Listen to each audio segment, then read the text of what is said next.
என் பாசமான சகோதரர்களே, இமாம் தஹபி ரஹிமஹுல்லா கிதாபுல் கபாயிர் என்ற தன்னுடைய புத்தகத்தில் இமாம் தஹபி நேரடியாக பார்த்த ஒரு வரலாற்றை அந்த கிதாபில் பதிவு செய்கிறார். சந்தையில் இமாம் தஹபி நிற்கிறார்.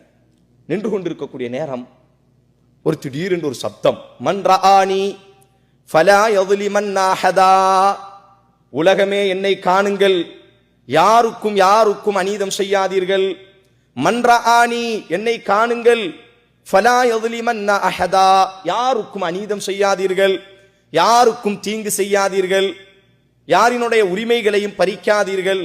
எல்லாம் அந்த சப்தம் வந்த இடத்தை திரும்பி பார்த்தால் ஒரு மனிதன் கைகள் வெட்டப்பட்டு, இமாம் தஹபி மிகப்பெரிய அறிஞர், இஸ்லாமிய வரலாற்றில் இமாம் தஹபி தங்கத்தில் ஜொலிக்கக்கூடிய முத்துகள் என்று, வைரங்கள் என்று சொல்லப்படும். இமாம் தஹபி அந்த சூக்கில் நிற்கும் பொழுது நடந்த அந்த சம்பவம் கிதாபுல் கபாயிர் பெரிய அவரினுடைய புத்தகத்தில் எழுதப்பட்ட வரலாறு. சப்தம் அந்த இடத்தை நோக்கி எல்லோரும் திரும்புகிறார்கள். ஒரு மனிதனினுடைய கரம் வெட்டப்பட்டு, அந்த கரத்தில் இருந்து ரத்தம் ஃபுல்லா வெட்டப்பட்டு ரத்தமும் சலமும் வடிந்து கொண்டு புண்கள் அரித்து கொண்டிருக்கிறது. இந்த சப்தம் வந்தவுடன் எல்லோரும் அவன் சுத்தி நிற்கிறார்கள்.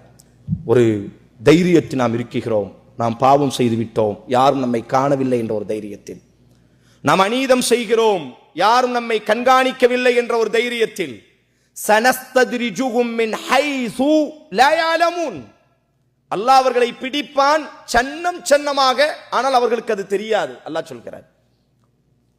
அந்த மனிதன் எல்லாரும் அப்படி சத்தம் இந்த இடத்துல எல்லாரும் ஜாமா வாங்குறது எல்லாம் நிப்பாட்டிட்டு அவனை சுத்தி நிற்கிறார்கள். கேட்டார்கள், என்ன சொல்கிறாய், என்ன காரணம், ஏன் இப்படி கொடூரமான ஒரு உருவமாக நிற்கிறாய், கை வெட்டப்பட்டிருக்கிறது, ரத்தங்களும் சலங்களும் புழுத்து வடிகிறது, என்ன காரணம்? சொன்னான், என்னுடைய வரலாற்றை நான் உங்களுக்கு சொல்கிறேன், அதற்காகத்தான் இந்த சப்தமிட்டேன். என்ன வரலாறு, உனக்கான வரலாறு? நான் வாழ்ந்த இந்த ஊர் இருக்கிறதே, இந்த ஊரிலேயே நான் தான் மிகப்பெரிய ஒரு பலசாலியாக ஆற்றல் மிக்கவனாக இருந்தேன். எனக்கு நிகர் இந்த ஊரில் மிகப்பெரிய ஜப்பார் என்பதாக, முத்தகப்பீர் என்பதாக நான் நினைத்தேன். அவன் சொல்கிறான், அடக்கி ஆளக்கூடிய அளவிற்கு நான் என்பதாக நினைப்பிலே நான் இருந்தேன். என்னை கண்டு எல்லோரும் பயப்படக்கூடிய அளவிற்கு ஊரினுடைய மிகப்பெரிய ஒரு முக்கியஸ்தர் நான். அதற்கு தோதுவாக அல்லாஹ் எனக்கு உடல் ஆரோக்கியத்தையும் அல்லாஹ் எனக்கு கொடுத்திருந்தார். யார் எனது உடலை பார்த்தாலும் என்னுடைய அந்த கம்பீரத்தை பார்த்து பயப்படுவார்கள், அந்த அளவிற்கு நான் வலுமிக்கவனாக இருந்தேன். ஒரு நாள் எனது வீட்டில் நான் உறங்கிக் கொண்டிருக்கும் பொழுது எனது மனைவி என்னை எழுப்பினாள். மதிய வேலைக்கு உண்பதற்கு உணவுகள் இல்லை, ஏதேனும் ஒரு சூக்குகளுக்கு சென்று நீங்கள் ஜாமான்களை வாங்கிவிட்டு வாருங்கள் என்று என்னை எழுப்பினாள். நான் வெளியே வந்தேன், கடற்கரைக்கு சென்றேன். மீன்கள் அனைத்தும் விற்று தீர்ந்து விட்டது. எங்கு நோக்கியும் மதிய உணவுக்கான உணவுகள் இல்லை. சோகத்தோடு என்னுடைய வீட்டுக்கு நான் திரும்பிக் கொண்டிருக்கக்கூடிய அந்த நேரம், ஒரு நோஞ்சான், ஒரு ஏழ்மையானவன், பரதேசி ஒரு மீனை, அந்த மனிதர் சொல்வார்கள், நீங்கள் யாருக்கும் அநீதம் செய்யாதீர்கள், வானத்தில் உள்ளவன் தூங்காமல் உங்களை பார்த்து கொண்டே இருக்கிறான். நீங்கள் அநீதம் செய்தவர்கள் உறங்கிவிடலாம்.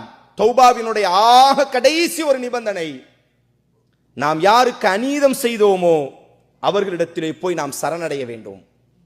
அப்ப அந்த மனிதர் சொல்றாரு, அந்த நோஞ்சான், அந்த ஒல்லியா இருக்கக்கூடிய அந்த சின்னவன் தன்னுடைய அந்த கை இருக்கல்லவா, அந்த விரல்ல ஒரு மீனை மாட்டிக்கொண்டு நடந்து சென்று கொண்டிருந்தான். அவனை நான் நிப்பாட்டினேன். தாவியா ஷாபா, வாலிபனை வாடா. உடனே முன்னால் வந்து நின்றான். சொங்கியாக பணிந்து நின்றான். என்னுடைய உடலை பார்த்தவுடன் என்னுடைய அந்த கம்பீரம் அவனுக்கு தெரியும், என்னுடைய பலம் அவனுக்கு தெரியும். நான் இடத்தில் கேட்டேன், இந்த மீனை எனக்கு நீ தர வேண்டும் என்று கேட்டேன்.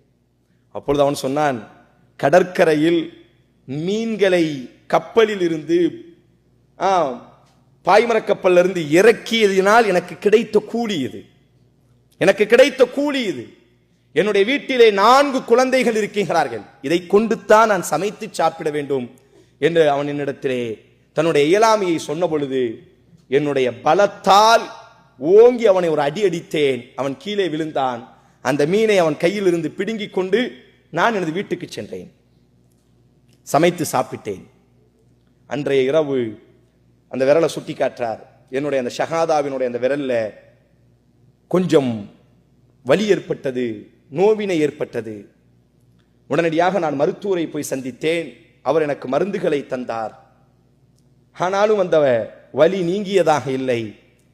காலம் உருண்டோடியது. ஒரு கட்டத்தில் மருத்துவர் சொன்னார், இந்த விரலை வெட்டி எடுக்க வேண்டும் என்று சொன்னார். எனது ஒரு விரல் வெட்டி எடுக்கப்பட்டது. சிறிது நாட்களுக்கு பிறகு அடுத்த விரல் அதே போன்று வலி நோவினை ஏற்பட்டது. மருத்துவர் சொன்னார், இந்த விரலையும் வெட்ட வேண்டும், இல்லாவிட்டால் மற்ற விரலுக்கு பரவிவிடும். இப்படியாக 5 விரல்களையும் வலா தஹ்ஸபன்னல்லாஹ காஃபிலன் அம்மா யஅமலு ஸாலிமூன், அநீதம் செய்பவர்களை, பாவம் செய்பவர்களை அல்லாஹ் காணாமல் இல்லை. இன்னமா யுஅখিরুஹும், அல்லாஹ் அவகாசம் கொடுக்கிறான், லியௌமின், ஒரு நாளுக்காக. அந்த மனிதன் சொல்கிறான், அவனுடைய 5 விரல்களும் வெட்டி எடுக்கப்பட்டது. ஆனாலும் அந்த வலி, அந்த நோவினை நீங்கியதாக இல்லை, அந்த கரங்களுக்குள்ளாக பரவியது. இமாம் தஹபி கண்ணுக்கு முன்னால் நடந்த நிகழ்வை பதிவு செய்தார். அவனை கண்டு எழுதிய வரலாறு இது. இந்த கைகளுக்குள்ளாக அந்த நோவினை ஏற்பட்டது, இதுவரை வெட்டப்பட்டது. ஆனாலும் அந்த நோவினை மேலே ஏறியது. கடைசி இது முழுவதும் வெட்டி எடுக்கப்பட்டது. ஆனால் நோவினை மட்டும் தீர்ந்ததாக இல்லை, உடல் முழுவதும் நோவினை பரவிவிட்டது. என்னுடைய பாலிய சிநேகிதன், என்னுடைய பழைய நண்பன் ஒரு நாள் என்னை நோய் நலம் விசாரிப்பதற்காக எனது வீட்டுக்கு வந்தான். அவன் எனது நிலைமையை பார்த்து கண்ணீர் வடித்து என்னிடத்தில் கேட்டான், என் அன்பு தோழனே, சகோதரனே, ஏன் இப்படி, நீ யார்? உனது உடலை பார்த்து மெய் மறந்தவர்கள் இந்த ஊரில் உண்டு. எவ்வளவு ஆற்றல் மிக்கவன், சிதைந்து கிடக்கிறாயே, எப்பொழுது இருந்து இந்த மாற்றம் என்பதாக அவன் இடத்தில் கேட்ட பொழுது நான் அவனிடத்தில் சொன்னேன், நான் ஒரு மீனை சாப்பிட்டேன். அந்த மீனை சாப்பிட்டதிலிருந்து எனக்கு முடியவில்லை, விரல்கள் காயமானது, விரல்கள் வெட்டப்பட்டது, கரம் வெட்டப்பட்டது, முழு கையும் வெட்டப்பட்டு விட்டது. ஆனாலும் இந்த நோவினை மட்டும் தீர்ந்ததாக இல்லை. அப்பொழுதுதான் அந்த பாலிய சிநேகிதன் நண்பன் கேட்டான், யாரிடத்தில் அந்த மீனை வாங்கினாய், எங்கே வாங்கினாய்? அப்பொழுதுதான் அவனுடைய தலையில் கொட்டுகிறது, ஆம், அந்த மீனை ஒரு நோஞ்சான், ஒரு பலகீனமானவன் அந்த மீனை தனது குடும்பத்திற்காக எடுத்துச் சென்ற பொழுது நான் அவனினுடைய கரத்தில் இருந்து பிடுங்கி அவனை நோவினைப்படுத்தி நான் அந்த மீனை வாங்கிட்டு வந்தேன். அன்றைய தினத்திலிருந்து நான் இந்த காயங்களையும் கஷ்டங்களையும் அனுபவிக்கிறேன். அந்த சிநேகிதன் சொன்னான், என் அன்பு சகோதரனே, இந்த நோவினை ஒரு நாளும் உன்னை விட்டு விலகி செல்லாது. உனது கரங்கள் வெட்டப்பட்டதை போன்று உனது உடல்கள் கூறு போடப்படும். அதற்கு முன்னால் யாரை நீ காயப்படுத்தினாயோ, யாரிடத்திலே போய் நீ அநீதம் செய்தாயோ, அவனிடத்தில் நீ மன்னிப்பு தேடாத வரை இதற்கான தீர்வு உனக்கு இல்லை என்பதாக என்னுடைய சிநேகிதன் சொன்னதற்கு பிறகு அந்த நோஞ்சானை தேடி நான் பல நாட்கள் நடந்தேன். ஒரு நாள் அவர் சொல்றாரு பாருங்க, ஒரு மலைக்கு மேல அந்த நோஞ்சான் இறங்கி வருகிறார். இமாம் தஹபி இடத்தில் அவன் சொல்கிறான், யா செய்யிதி, அந்த கீழே நின்றவன், அந்த கைகள் காயப்படுத்தப்பட்டு கைகள் துண்டானவன், தன்னை பெரிய பலசாலியாக நினைத்து ஒரு காலத்தில் அநீதம் செய்தவன், மீனை திருடியவன் சொல்கிறான், அந்த மேல இருந்து அந்த நோஞ்சான் கீழே இறங்கி வரும் பொழுது, யா செய்யிதி, எனது தலைவனே, உன்னைதான் நான் தேடிக்கொண்டிருக்கிறேன், என்னை உனக்கு தெரிகிறதா? அப்பொழுது அவன் சொன்னான், நீங்கள் யார் என்று எனக்கு தெரியவில்லை. இமாம் தஹபி சொல்கிறார்கள், நாம் அநீதம் ஒரு மனிதனுக்கு செய்திருப்போம், அவன் மறந்திருப்பான். ஆனால் ஒரு நீதவானன் வானத்தில் இருக்கிறான், அவனுக்கு எந்த மறதியும் இல்லை, அவனுக்கு தூக்கம் இல்லை, அவன் யாரையும் எதையும் மறக்கப் போவதும் இல்லை. உடனே அவன் தன்னை ஞாபகப்படுத்துறான், ஒரு நாள் நீ மீன் வாங்கி விட்டு சென்றாய் அல்லவா என்னுடைய தலைவனே, உன்னை ஒரு நாள் உன்னிடத்திலிருந்து அந்த மீனை பறித்தான் அல்லவா ஒரு பலசாலி, அந்த பலசாலி தான் நான். உடனே அந்த நோஞ்சான் சொல்கிறான், ஆம், எனக்கு தெரிகிறது. அப்பொழுது அவன் கையை பிடிச்சு இந்த கையால கதறுகிறான், என்னை நீ மன்னிக்க வேண்டும். அப்பொழுது அவன் சொன்னான், உங்களை நான் மன்னிக்கிறேன். அப்ப அந்த பலசாலி கேட்கிறான், நீ என்ன கேட்டாய் அல்லாஹ்விடத்தில்? உன்னிடத்திலிருந்து நான் மீனை பிடுங்கினேன் அல்லவா, மீனை பிடுங்கி அந்த பொழுது நீ என்ன அல்லாஹ்விடத்தில் பிரார்த்தனை செய்தாய்? அல்லாஹும்ம ஹாதா கவியுன் அலா பிகுவத்திஹி அலா ضعفி வஅخذ மின்னி மா ரஸக்தனி ظلمன் ஃபஅரினி ஃபீஹி குத்ரத்துக். அல்லாஹ்வே, ஊரிலே இவன் மிகப்பெரிய பலசாலி என்பதாக இவன் நினைத்துக் கொண்டிருக்கிறான். அவனினுடைய பலத்தால், என்னுடைய பலகீனத்தால் அவனினுடைய பலத்தை என்னிடத்திலே அவன் காட்டிவிட்டான். ஆனால் நீதான் காதிர் என்பதாக நான் நம்பிக்கொண்டிருக்கிறேன்.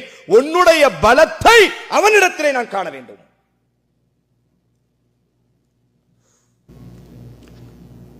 அந்த பலசாலி கண்ணீரோடி கீழே விழுந்து சொன்ன வார்த்தை, நஹம் அல்லாஹு காதிருன், அல்லாஹுவே பலமிக்கவன், அல்லாஹு காதிருன், அல்லாஹுவே பலமிக்கவன். நஹ்னு துஅஃபா, நாம் அனைவரும் பலகீனமானவர்கள் சகோதரனே. அன்பு சகோதரர்களே, பாவங்களை அல்லாஹ் மறக்கக்கூடியவன் அல்ல.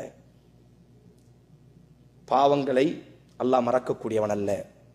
கணக்கெடுத்துக் கொண்டிருக்கிறான்.